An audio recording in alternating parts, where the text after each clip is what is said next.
Let's add proxies to the Multilogin browser.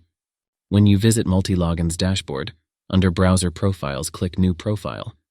Think of a profile name, choose an operating system, and select your preferred browser. StealthFox is built on Firefox, whereas Mimic uses Chromium engine. Next, adjust the rest of the browser fingerprint, and once you're ready, click on Location and Proxy.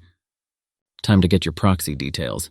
With Multilogin, you can use any proxy type, but in this tutorial, I'll use residential proxies. Head to Smartproxy's dashboard, click on Residential Proxies, and select Residential. In the Authentication Method section, click on Create User. Type in the username of your choice and hit Create User again. The password will be generated for you.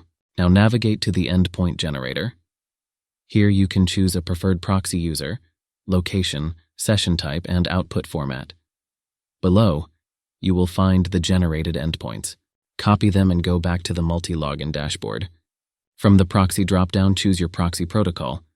Smartproxy offers HTTP and HTTPS protocols for all types, and SOCKS 5 proxies in residential, mobile, and dedicated IP pools. After that, enter the host address and port in the respective fields. Next, authenticate your proxy with a username and password. Click on Check Proxy to test if your setup was successful. Here you can see your new IP address and geolocation.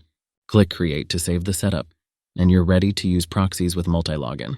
Want to start anonymous browsing right away? Get Smartproxy proxies today with the link in the description. For more helpful guides, visit our YouTube channel and documentation.